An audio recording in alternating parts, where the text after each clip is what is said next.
Do I need the microphone? Can everybody hear me, or should I use the microphone? Can the people in the back hear me? Can you hear me without the microphone? All right. I'm going to try it without the microphone. All right.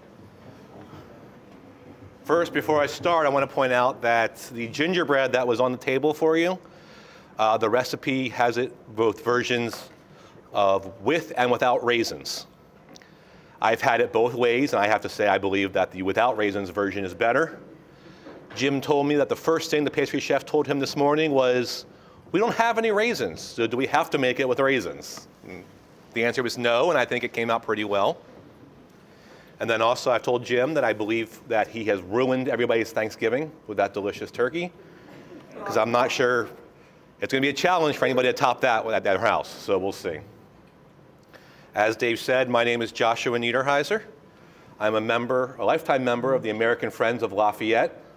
I encourage everybody to go check them out, and if you're into Lafayette or even Revolutionary War history, join. Also check out, one last plug before I begin. You want me to use the mic? This is the house one, not those ones. Okay, is that better? Yeah. All right. I feel like I'm yelling then. But as Dave said, 1824 to 1825, Lafayette toured the country. He was everywhere. There were 24 states at the time. He visited all 24. So the 200th anniversary of that tour is ongoing. It began with a big event this past August in New York, and it's ongoing. I believe he's in the Mid-Atlantic, Virginia, South area now. There is a website, which unfortunately escapes me as I stand here now, for the bicentennial of the Lafayette tour. You can check out to see events that you want to attend. So I was asked today to come to speak on Lafayette in New York. As the Continental Army shivered and starved in Valley Forge, toast flowed aplenty in the new capital here in York, Pennsylvania. Brigadier General Horatio Gates found himself the recipient of toast as his success in Saratoga, New York had paved the way for him to take the position as president of the reconstituted Board of War. Whether his intent was to work in concert with the commander-in-chief or to usurp him remained unclear. But that night, the accolades flowed. Other generals, fellow officers, rank-and-file soldiers, as well as members of Congress, gave their sentiments to the General Gates as wine was served and shared amidst the banquet. As the party continued, a young general raised a glass to offer his toast. The Marquis de Lafayette, a trusted member of the commander-in-chief's inner circle, was conspicuously out of place at this dinner party. Lafayette appeared in New York on recent orders from the Board of War to lead an incursion into Canada. The Marquis had some concerns about the specifics of his orders, chief among them that they had not come from the commander-in-chief himself. General Gates welcomed the young, impetuous French officer with intent to lure him into his inner circle, or failing that, to assuage the young man's concerns about the Canadian incursion. As the night drew on, the Marquis remained oddly quiet. Now he stood, raised his glass, and General Gates smiled to himself. The persuasion of the Frenchman may prove easier than anticipated. Perhaps George Washington's influence did not extend into New York after all. A hush fell over the dinner party as remaining officers and members of Congress joined Lafayette in raising their glasses towards the hero of Saratoga. The Marquis, having arrived only 6 months earlier and still learning English, apologized for both his accent and his lack of proficiency. He observed that while the night saw a number of toasts, and rightfully so, to General Gates, to Congress, to the Continental Army, to independence and to liberty, one object deserving of admiration remained omitted. To our Commander-in-Chief, His Excellency, General George Washington, without whom the cause would be, of course, hopeless. Lafayette paused as an uncomfortable silence slowly wafted over the assembled, not making any motion to lower his glass or his gaze. General Gates, as surprised as his other guests at the impetuousness of the young guest, returned the gaze of the Marquis. After what seemed like several hours, but in reality, only a few moments, Gates gestured his glass towards Lafayette and responded to General Washington. "Hear, hear," echoed around the table. The festive evening continued, but any talk about elevating the hero of Saratoga to commander-in-chief evaporated in the wake of the bold toast offered by the young French officer and nobleman. How many people here have heard about the toast of Lafayette? How many here think it actually happened? Chances are it did not. The only reference in the historical record to the toast is from Lafayette himself in his memoirs that were published after his death. Those memoirs got a history, kind of reputation for Lafayette's insertion of himself into historically notable events. No other reference appears to it in the historical record. But why would it? If it did happen, no one at that table, at that dinner, is going to want to put down for history that they were there to support Gates to usurp George Washington. The dinner did happen, we know that. Lafayette was a guest. His presence at such a high-profile dinner as a 22-year-old Frenchman in the country less than a year shows how highly the American revolutionaries regarded him. We will return to the toast a little bit later, but first I want to talk about why does it matter? Why should we discuss a French nobleman who has been dead for nearly 200 years and was only in York for parts of a combined 10 days? I hope to convince you that not only should we discuss Lafayette, but he should also be known by every American as more than just a favorite fighting Frenchman from Hamilton. Now, I just completed my dissertation on Lafayette and pop culture, and the biography chapter in that dissertation about Lafayette spans over 30 pages.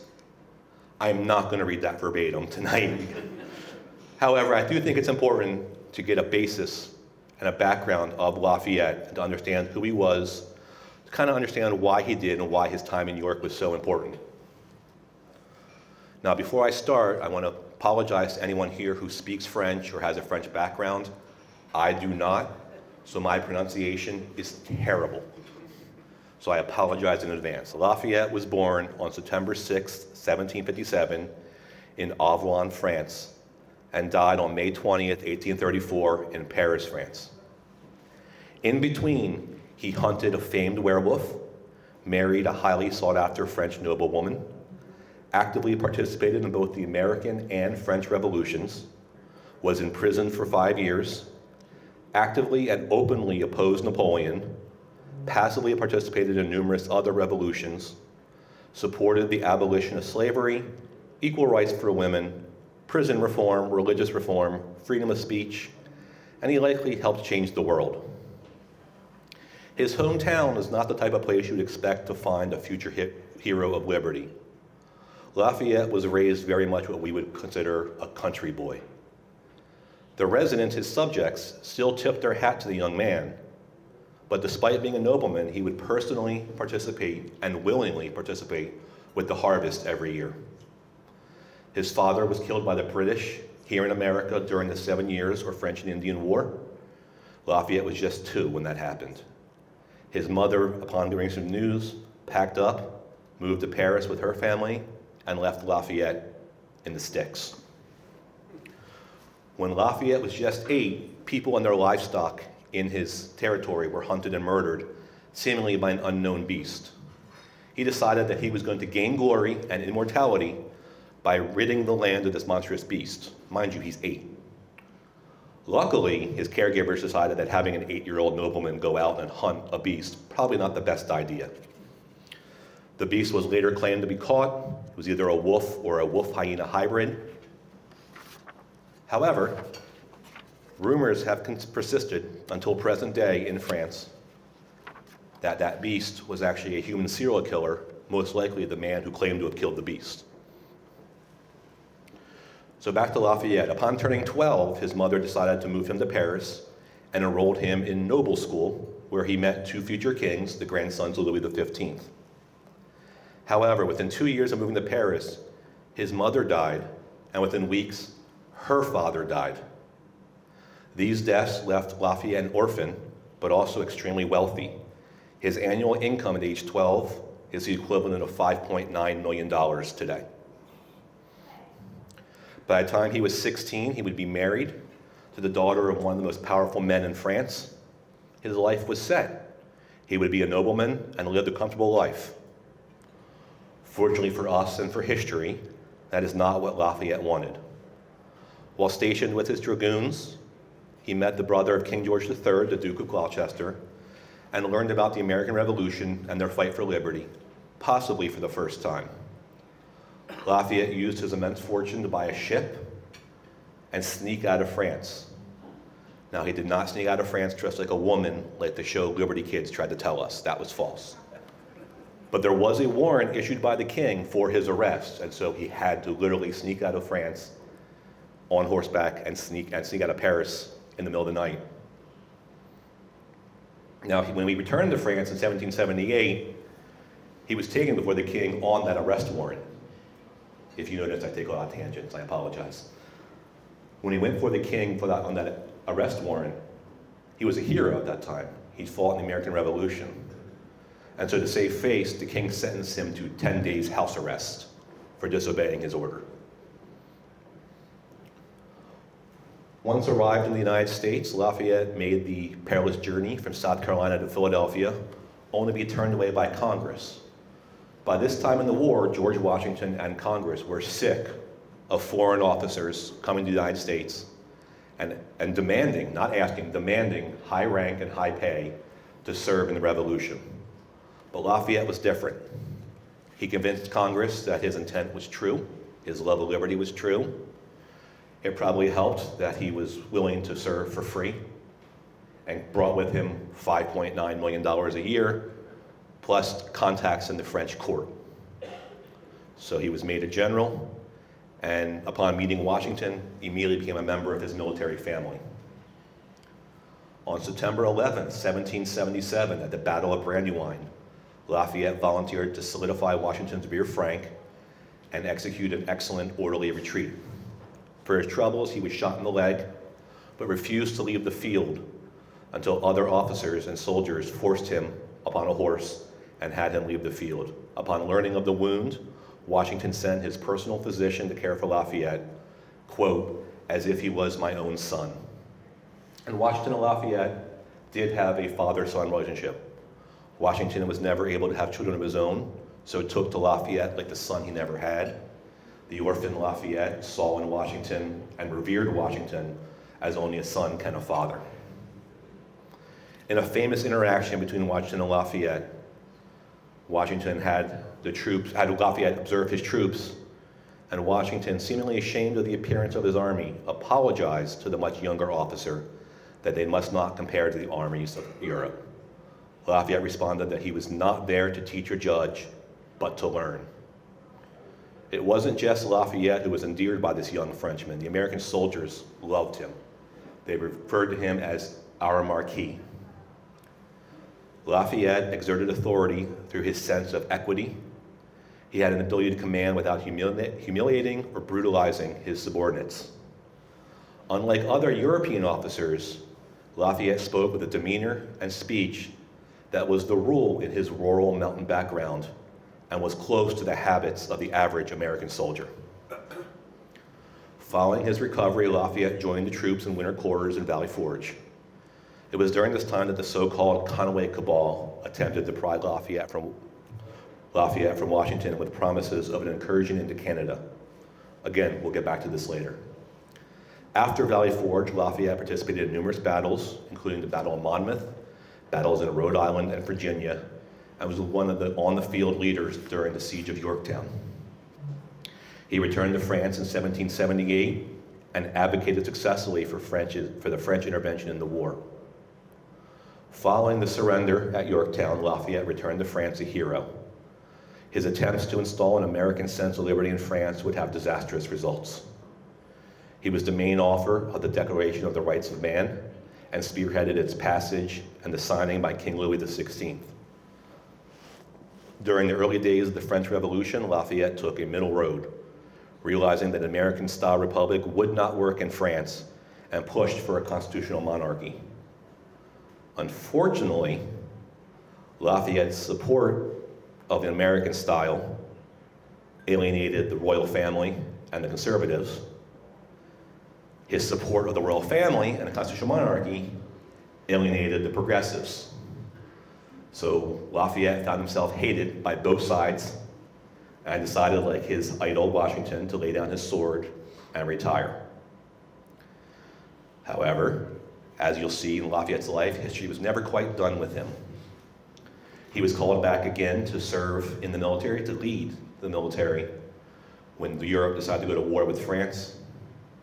Despite his battlefield successes, the terror eventually caught up to him, and a warrant for his arrest and likely death at the guillotine was issued. To save his life, Lafayette and his other officers crossed into Belgium, hoping to make it to America, passage to America. He did not make it. He was arrested by the Austrian army and incarcerated by the Prussian emperor. Lafayette would remain imprisoned in subhuman conditions for 5 years. Eventually, after the terror fell, his wife and his daughters would join him in prison. I can't imagine that, but they would join him in prison. That act, plus Napoleon's success across Europe, eventually led to Lafayette being released. However, 5 years in prison did not change Lafayette. It was said that liberty, honor, and glory were still to be preferred to a defamed conscience. He would remain silent for a while, which drove Napoleon absolutely crazy. Napoleon's attempts to mollify Lafayette with offers of attractive positions within the government, an ambassadorship to the United States, life membership in the Senate, and membership in the Legion of Honor were all refused. Lafayette publicly refused to vote for a life consulship for Napoleon, declaring that sufficient guarantees of popular liberties had not been provided. Years of prison, years of defamation, years in exile, and years in political silence had not tempered Lafayette's love of liberty. The rest of Lafayette's life would be a series of attempts to retire and revolutions bringing him back to politics. Lafayette would take an active role in both abdications of Napoleon, as well as the numerous revolutions in France, culminating in 1830. He would speak out in support of and help to raise money for revolutions around the world, including in South America, Turkey, and Greece. In fact, another tangent, there is actually a Masonic lodge named after Lafayette in Venezuela. Lafayette arrived, in 1824, there was a time of relative world peace. Lafayette had once again retired, but the United States faced an important election. 1824 would be the first presidential election without a participant from the American Revolution running for president. The 50th anniversary of the Declaration of Independence was also fast approaching, so James Monroe decided that it was very important to have Lafayette, who at that time was the last surviving general of the Revolution, to come tour his adopted country. As Dave said, Lafayette's tour was like a rock star. There's actually his tour in New York, his parade in New York, the plans for that tour, that parade, have been in use since 1824, are still the way they use parade routes in New York City. Lafayette arrived on shores to a hero's welcome, and it lasted his entirety of his 13-month tour. At every town, he would be greeted by veterans of the Revolution, men grown old and gray, some forgotten but now remembered, regularly turned out to see their old commander. Chapters of various states' Cincinnati societies would arrange fests and parades wherever Lafayette would go. Masonic lodges also celebrated their famous French member, many renaming themselves in his honor. Lafayette visited each of the 24 states during his time. Across the country, he received accolades and adoration, which brought with it quite a bit of attention. He became the first non-citizen to address Congress, where he declared, "To be sure, I can stand fast with head held high, when in their name and by you, Mr. President, it is solemnly declared that on each occasion I have stayed faithful to American principles of liberty, equality, and true social order to which I have devoted since my youth, and which to my last breath will be a sacred duty to me." American crowds told Lafayette directly that he was the apostle of liberty. They reassured him that simple lexicon of political virtues for which he had been fighting was thriving in the United States. The people of the United States in 1824-1825 gave Lafayette what he had always sought, the esteem of a free people who saw that he personified the readiness of an individual to transcend private interest in the cause of human liberty. A media figure before the media existed, Lafayette handled the crowds like a great communicator. During this tour of the United States, Lafayette returned to York twice. His travels brought him through for an overnight stay on January 29th to 30th, 1825. The town had not expected to see him, and many people were disheartened that he was just passing through. In fact, no one recognized him at first until a fellow traveler pointed out that the great general was trying to check into the hotel. Lafayette promised to return after he visited Harrisburg. When he returned on February 2nd, 1825 for another overnight stay, the town was ready. The exact phrase used in the newspaper was that arrangements were made to welcome him in a becoming manner. There would be a reception, a parade, a dinner, and numerous toasts. The Washington Artillerists, the Pennsylvania Volunteers, the Citizen Volunteers, and all companies of the 5th Division were ordered to meet on the morning of February 2nd and assemble fully equipped. That day, the town almost completely shut down in order to prepare. A general illumination for the evening was constructed. It was later reported that much taste was evinced in the decoration of the windows and in the disposition of lights.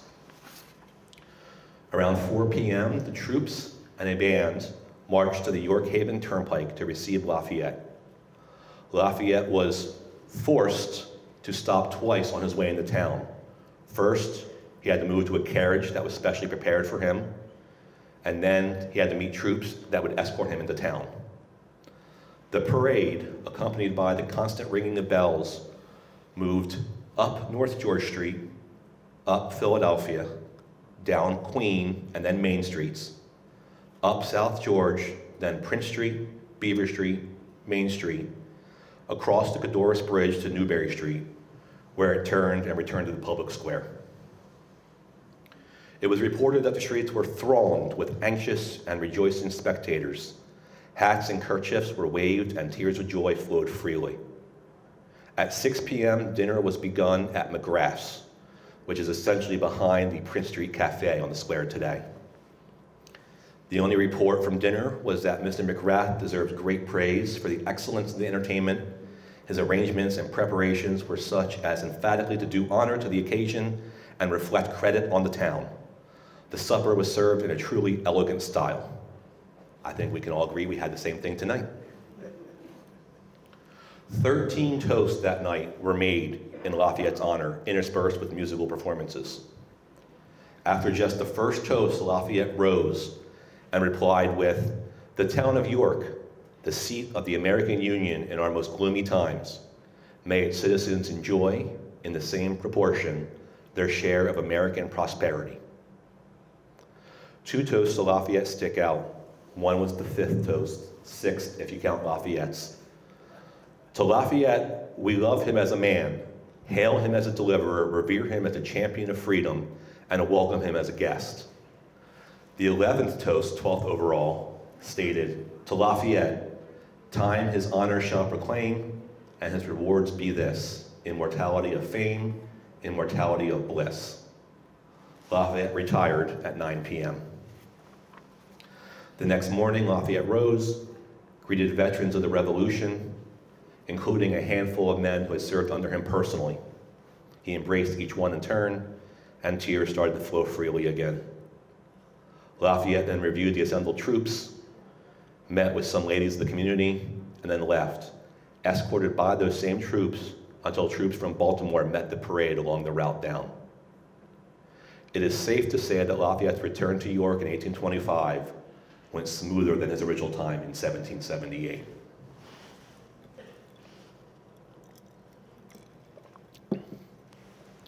Lafayette's first time in York occurred during a precarious time for the Continental Army, George Washington, and Lafayette himself. Lafayette had recovered from his leg wound received at the Battle of Brandywine to find himself sharing in the soldiers' struggles at Valley Forge. Meanwhile, Washington's role as commander-in-chief of the Continental Army was hardly secure.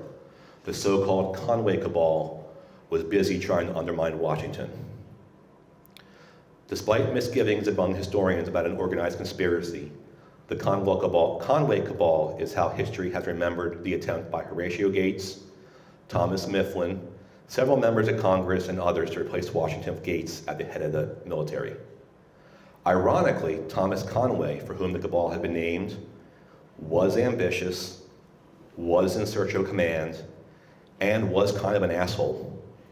But no proof exists that he had designs on Washington's job, yet history blames him, as did Washington's inner circle. On July 4th, 1778, John Cadwalader, a militia leader from Pennsylvania, shot Conway through the jaw in a duel.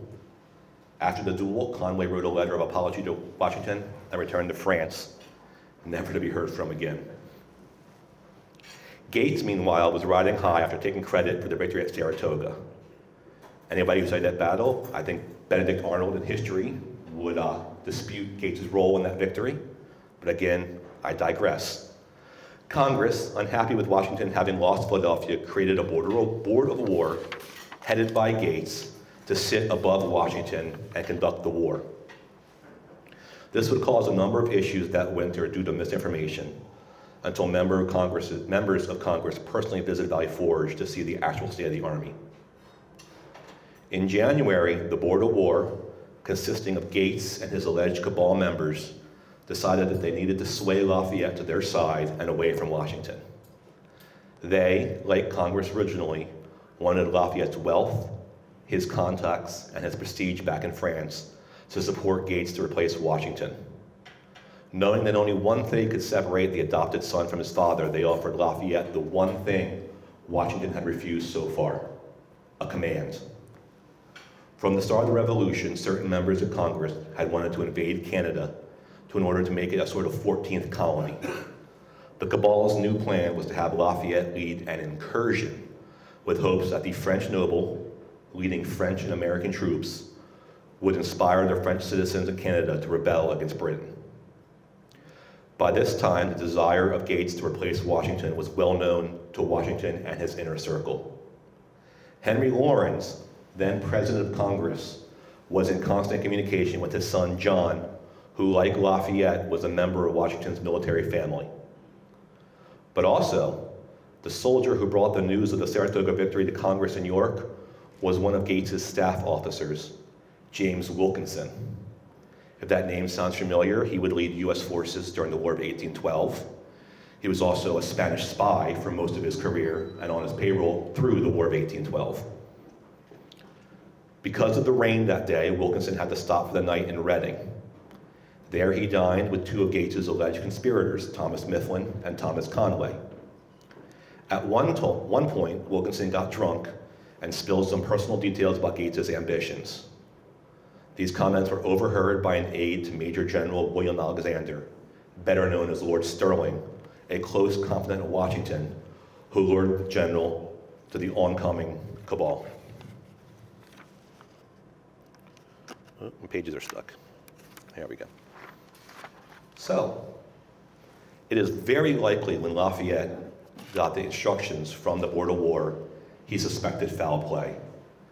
Despite misgivings, Lafayette could not let a chance to lead an army pass him by. With Washington's blessings, he came to York and wrote Henry Laurens a letter on January 31st. This letter likely was read to Congress or shared amongst its members. Either way, the story of the toast likely seems to derive from this letter. Dear Sir, I beg you would receive yourself and present to the Honorable Congress my warmest thanks for the mark of confidence they have honored me with in appointing me to command of the Northern Army. I shall be very happy if circumstances, I mean such ways of succeeding as will be granted to my desires on every point, enable me to accept a favor which I have received with the most sincere gratefulness. As soon as I received notice of the propositions which were made to me by the Board of War, I desire the opinion of the gentlemen from Congress who were in camp, and seeing them convinced as well as myself that I should come here before Albany, I got this leave from His Excellency General Washington, and I repaired to this place in order to know in which light I could consider the expedition proposal to meet against Montreal. This is where it gets interesting. I had been surprised to receive the news of my appointment and the instructions of my commission by any other hand than this of my general. He means Washington. It engaged me to make this very stranger to my mind and very strange in its self-reflection, that I was not perhaps looked on as a detachment of His Excellency's army under his immediate command. However, I hope that idea was groundless, and I find even it a ridiculous one. I look upon it as much a higher honor and a much pleasanter satisfaction for me to be considered only as an officer of Washington under his immediate orders than if I was in any other light.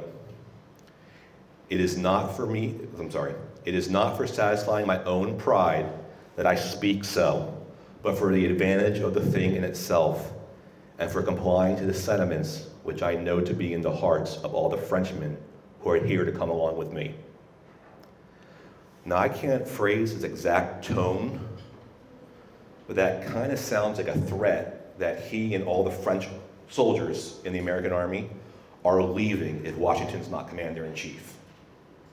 That's a pretty bold move. The threat of the other French officers and soldiers giving up the fight and returning to France if Washington did not remain in command sent a very obvious and bold statement. Remember, at that time, Lafayette was 20 years old, French nobleman who in his entire life had participated in exactly one battle and got shot at it. And yet, in conjunction with other events that Valley Forge that winter, that letter likely saved Washington's command and killed the Board of War. We will never know if Lafayette's letter was a bluff or not. He goes on in that letter to request certain officers to be on his command, to go forward, and that he would not take command of the incursion unless they were, his terms were met. The board, either humbled by this brazen defense of Washington or convinced by Lafayette's arguments, granted him his choice of officers, although they were still able to sneak Thomas Conway onto his staff as well. With Washington's blessing, Lafayette rode to Albany to find a fraction of the army and a fraction of the supplies that the Board of War had promised him. More than any letter or toast, the board's inability to deliver on their promises to Lafayette likely killed any chance of replacing Washington. We know how the story ends. Washington's tactics wore the British down. Gates was giving command to the Southern Army and showed just how inept he was at the Battle of Camden. The story being that in the middle of the battle, he got on his horse and fled the battlefield, not stopping for 300 miles. Lafayette returns from France in 1779, gets a command from Washington and leads a small army crisscrossing Virginia, frustrating first Benedict Arnold and then Cornwallis, eventually conning Cornwallis and his army into Yorktown. Like the United States as a whole, York has come to claim Lafayette as one of its own. Besides the statue outside the Gates House and the mythical tale of saving Washington, Lafayette's name appears on various things across the county. The statue outside Gates House was also at Bobblehead at the Revolution game several years ago. I own two. I would venture a bet, though, that the average person walking by the Lafayette statue or by Lafayette Square has no idea why they are so named. It is our job to impart that knowledge on them. It's fun to celebrate and debate the myth of the toast or myth of history in general, but it's just as important to share the stories that I related tonight. There's a reason that it's cliche. Fiction is fun, but the truth is stranger. And in this case, I think, much more interesting. Thank you.